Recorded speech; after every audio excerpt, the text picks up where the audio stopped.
তো নমস্কার বন্ধুরা, আমি বিশাল, তোমরা দেখছো football with Vishal YouTube channel. তো আজকে কিন্তু টাইটেল আর থাম্বনেল দেখে তো বুঝতেই পারছো যে আজকে কি বিষয় নিয়ে কথা বলতে চলেছি। তো হ্যাঁ বন্ধুরা, সেই সব আপডেটগুলো তোমার সঙ্গে শেয়ার করব।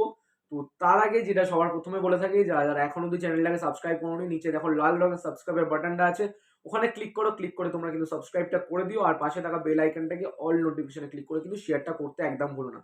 আর যারা যারা এখনো অব্দি আমাদের ফেসবুক এবং ইনস্টাগ্রামে ফলো করোনি, ফুটবল উইথ বিশাল নামেই কিন্তু আমি ওখানে আছি।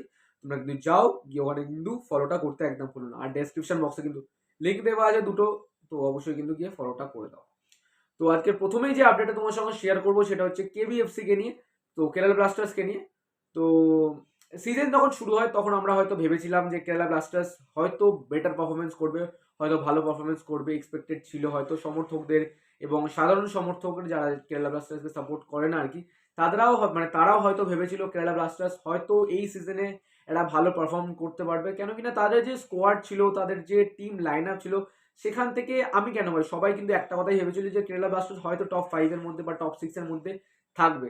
বাট আপাতত তোমরা যদি টেবিলটা ফলো করো, তা সেখানে কিন্তু তোমরা কিন্তু দেখতে পাবে কেরালা ব্লাস্টার্স কিন্তু টপ 5 এর মধ্যেও নেই।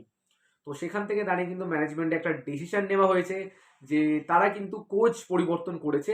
আর পরিবর্তন বলতে তাকে, তাদের যে হেড কোচ ছিল মিকেল, তো মিকেলকে কিন্তু তারা স্যাক করে দিয়েছে এবং গতকালই কিন্তু তারা অফিসিয়াল ওয়েবসাইটে, মানে তাদের সোশ্যাল মিডিয়াতে কিন্তু জানিয়ে দিয়েছে থ্যাংক ইউ বলে মিকেলকে।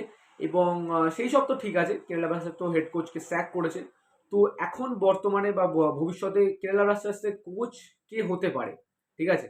তো তোমাদের আমি কিন্তু অনেক আগেই জানিয়েছিলাম যে, একটা ভিডিওর মাধ্যমে জানিয়েছিলাম যে এই কোচকে হয়তো স্যাক করতে পারে কেরালা ব্লাস্টার্স এবং তার পরিবর্তে নতুন কোচ আনতে পারে। আর সেটা তো স্যাক করে দিয়েছে, বাট এবার কোচ কাকে আনবে, নতুন কোচ কাকে আনবে বা শর্ট লিস্টের মধ্যে কোন কোন কোচের নাম উঠে আসছে সেটা তোমার সঙ্গে শেয়ার করি।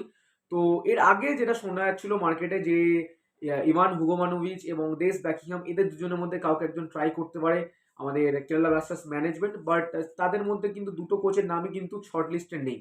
শর্ট লিস্টের মধ্যে যেটা জানা যাচ্ছে যে দুটো কোচ নাম, যেটা হচ্ছে একটা হচ্ছে অ্যান্টোনিও লোপেস হাবাস আর একটা হচ্ছে সার্জিও লোবেরা। তো হ্যাঁ বন্ধুরা, এই দুটো কোচেই কিন্তু শর্ট লিস্টের নামের মধ্যে মানে আছে এবং শোনা যাচ্ছে। তো এই দুটোর মধ্যেই যে কোনো একটা হয়তো কোচ, মানে কেরালা ব্লাস্টার্সে হয়তো হেড কোচ হতে পারে। বাট দেখা যাক ভবিষ্যতে কি হয় না হয়, হয়তো নাও হতে পারে। আপাতত শর্ট লিস্টেড আছে। তো এই সিজনে না হলে পরের সিজনে মাইন্ডে হলেও হতে পারে। তো তোমাদের কি বক্তব্য সেটা কিন্তু অবশ্যই কমেন্ট করে জানাতে একদম বলো না।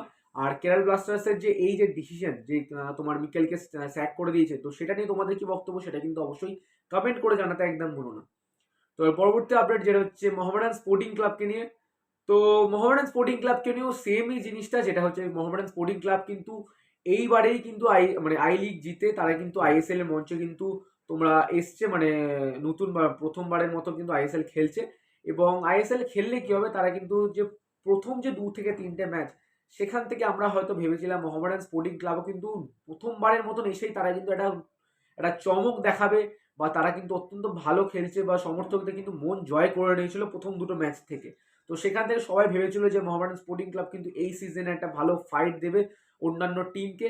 বাট শুরুটা ভালো হলে কি হবে, শেষটা কিন্তু ভালো হয়নি। আর বর্তমানে দাঁড়িয়ে কিন্তু মোহামেডান স্পোর্টিং ক্লাব তারা কিন্তু লিগ টেবিলে একদম শেষ নম্বরে আছে। তো সেখান থেকে দাঁড়িয়ে কিন্তু একটাই বিষয় আমি কথা বলবো যে মোহামেডান স্পোর্টিং ক্লাবের যে রিক্রুটার আছে, যারা যারা রিক্রুট করেছে আর কি, তো তাদেরকে কিন্তু আরো রিসার্চ করে রিক্রুট করা উচিত ছিল। কেন কিনা বর্তমানে যে তারা প্লেয়ার রিক্রুট করেছে ফরেন প্লেয়ার, সত্যি বলতে ভাই আমার তো অত্যন্ত ভাই অতটা মানে পছন্দের প্লেয়ার তো লাগেনি, আর অতটাও কোয়ালিটি নেই প্লেয়ারগুলোর মধ্যে। হ্যাঁ হয়তো হয়তো আমাদের অ্যালেক্সিস গোমিসের আছে বা কাসিমভের আছে, বাট তারা কিন্তু ঠিকঠাক করে বলতে পারো, তারা কিন্তু ঠিকঠাক করে নিজেদের টিম যে সাপোর্ট সেটা কিন্তু পাচ্ছে না এবং তাদের যে দক্ষতা সেটা কিন্তু দেখাতে পারছে না। আর অপরদিকে একটা নাম্বার 9 হিসাবে কিন্তু ফ্র্যাঙ্কাকে তারা নিয়েছিল মোহামেডান স্পোর্টিং ক্লাব, বাট ফ্র্যাঙ্কার মধ্যে কিন্তু সেরকম কোয়ালিটি দেখতে পাচ্ছি না, বা মোহামেডান স্পোর্টিং ক্লাব কিন্তু সেই লেভেলের খেলতে পারছে না যেই লেভেলে আমরা এক্সপেক্টেড করেছিলাম।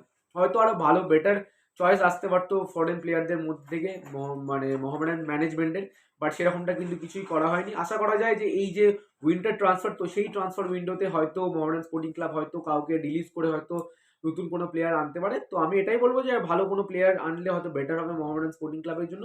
তো যাই হোক ভাই, এটা প্রথম সিজন, তো প্রথম সিজন দেখে নিল যে কিরকম কি হয় না হয়। তো আশা করছি সেকেন্ড সিজন থেকে হয়তো বেটার পারফরমেন্স করবে মোহামেডান স্পোর্টিং ক্লাব। তো আরো একটা আপডেট যেটা হচ্ছে মোহামেডান স্পোর্টিং ক্লাবকে নিয়ে, তো নতুন অ্যাসিস্ট্যান্ট কোচ হিসাবে কিন্তু এসছে মেরাজউদ্দিন ওয়াদু। তো হ্যাঁ বন্ধুরা, অ্যাসিস্ট্যান্ট কোচ, নতুন হেড কোচ কিন্তু অ্যাসিস্ট্যান্ট কোচ মেরাজউদ্দিন ওয়াদু। এর আগেও কিন্তু মোহামেডান স্পোর্টিং ক্লাবে কিন্তু কাজ করেছে এবং আবারও কিন্তু ওয়েলকাম জানিয়েছে তাকে, মেরাজউদ্দিন ওয়াদুকে। তো তোমাদের কি মতামত এইসব যে আপডেটগুলো নিয়ে, সেটা কিন্তু অবশ্যই কমেন্ট করে জানাতে একদম ভুলো না। তো আজকে লাস্ট অ্যান্ড ফাইনাল আপডেট, যেটা হচ্ছে মোহনবাগান দলকে নিয়ে। তো মোহনবাগান দলকে নিয়ে তোমাদের আমি আগে আপডেট দিয়েছিলাম যে গ্রেগ স্টুয়ার্টকে নিয়ে একটা আপডেট দিয়েছিলাম, যে গ্রেগ স্টুয়ার্ট কিন্তু পরবর্তীকালে মোহনবাগান ম্যানেজমেন্ট হয়তো গ্রেগ স্টুয়ার্টকে হয়তো রিলিজ করে দিতে পারে, কেন কিনা তার ইনজুরি কনসার্ন, আর এছাড়া তার বয়সও হয়েছে। তো সেই জন্য কিন্তু রিলিজ করে দিতে পারে মোহনবাগান ম্যানেজমেন্ট। বাট বর্তমানে দাঁড়িয়ে যেটা শোনা যাচ্ছে যে এই যে আমাদের উইন্টার ট্রান্সফার, এই উইন্টার ট্রান্সফারের মধ্যে কিন্তু মোহনবাগানের কিন্তু কোনো রকমের কিন্তু চেঞ্জ হবে না। ফরেন বলো বা আমাদের ইন্ডিয়ান প্লেয়ার বলো, কোনো রকমের স্কোয়াডে কোনো রকমের পরিবর্তন আসবে না, যেরকমটা আপডেট জানা যাচ্ছে। আর ফরেন প্লেয়ার ধরে রাখো টোটালি, ফরেন প্লেয়ারের মধ্যে কোনো রকমের চেঞ্জ আসবে না। হয় যদিও বা চেঞ্জ আছে, সেটা কিন্তু পরবর্তীকালে মানে আমাদের সামার যে ট্রান্সফার আছে, তো সেই সামার ট্রান্সফারে হয়তো চেঞ্জ হলেও হতে পারে। বাট আপাতত টিম নিয়ে কিন্তু প্রবলেম ফেস করছে না হোসে মলিনা, কেন কিনা হোসে মলিনা কিন্তু ভালো করে টিমটা খেলে নিচ্ছে। আর বেঞ্চে বলো বা আমাদের প্লেইং ইলেভেনে বলো, তার কোনো রকমের সমস্যা হচ্ছে না। হয়তো গ্রেগ স্টুয়ার্ট এখন চোটের কারণে বাইরে আছে, বাট তাও কিন্তু মলিনার কিন্তু সমস্যা হচ্ছে না সেরকমটা আপাতত। এরকমটাই কিন্তু দেখতে পাচ্ছ তোমরা। তো ভবিষ্যতে হয়তো চেঞ্জ করলেও করতে পারে কোনো ফরেন প্লেয়ার, যার মধ্যে সব থেকে বেডটা মানে সব থেকে যে মেইন যে ফরেন প্লেয়ার, সেটা হচ্ছে নুনো রেস। তো দেখো, নুনো রেসকে কিন্তু ভবিষ্যতে হয়তো চেঞ্জ করতে পারে মোহনবাগান ম্যানেজমেন্ট, কেন কিনা নুনো রেসের তো একটা কেরিয়ারের ব্যাপার আছে, তাকে তো শুধু শুধু বসিয়ে রেখে তার তো মানে কেরিয়ারটাকে নষ্ট করা যায় না। তো সেখান থেকে মোহনবাগান ম্যানেজমেন্ট হয়তো ভাবনা চিন্তা করছে এই প্লেয়ারটিকে নিয়ে, নুনো রেসকে নিয়ে। তো এখন দেখা যাক কি হয় না হয়, সেই সব নিয়ে কিন্তু পরবর্তীকালে আপডেট। বাট যেই আপডেটটা তোমার সঙ্গে আমি শেয়ার করেছিলাম, যেই আপডেটটা উঠে আসছিল যে গ্রেগ স্টুয়ার্টকে হয়তো ছেড়ে দিতে পারে মোহনবাগান ম্যানেজমেন্ট, তো বর্তমানে জানা যাচ্ছে যে গ্রেগ স্টুয়ার্ট কিন্তু ছাড়বে না, কোনো রকমের চেঞ্জই কিন্তু করবে না মোহনবাগান ম্যানেজমেন্ট। তো এটাই কিন্তু ছিল আজকের আপডেট। আর আশা করছি এই আপডেটগুলো তোমার বেশ কিছু ভালো লেগেছে, এবং ভালো লেগে থাকলে এরকমই তো কিন্তু আপডেট তোমরা কিন্তু আমাদের চ্যানেলে পেয়ে যাবে। তো তার জন্য কিন্তু সাবস্ক্রাইব করে, লাইক করে কিন্তু শেয়ারটা করতে ভুলো না। আর ডেসক্রিপশন বক্সে কিন্তু ইনস্টাগ্রাম, ফেসবুকের চ্যানেলের লিঙ্ক দেওয়া আছে, তোমরা কিন্তু যাও, ওখানে গিয়ে কিন্তু ফলোটা করতে একদম বলো। আর এছাড়াও যদি তোমাদের কোনো আরো বেশ কিছু আপডেট জানার থাকে, তাহলে কিন্তু কমেন্ট করে জানাও। তো চলো বন্ধুরা, টাটা, দেখা হচ্ছে অন্য একটা ভিডিওতে। আর এছাড়াও কিন্তু আজকে ইস্ট বেঙ্গল ভার্সেস পাঞ্জাবের খেলা আছে, তো সন্ধ্যে 7:30 থেকে হয়তো লাইভ আসতে পারি, তো দেখা যাক কি হয় না হয়। তো চলো বন্ধুরা, টাটা, দেখা হচ্ছে অন্য একটা ভিডিওতে বা আপডেটের মাধ্যমে।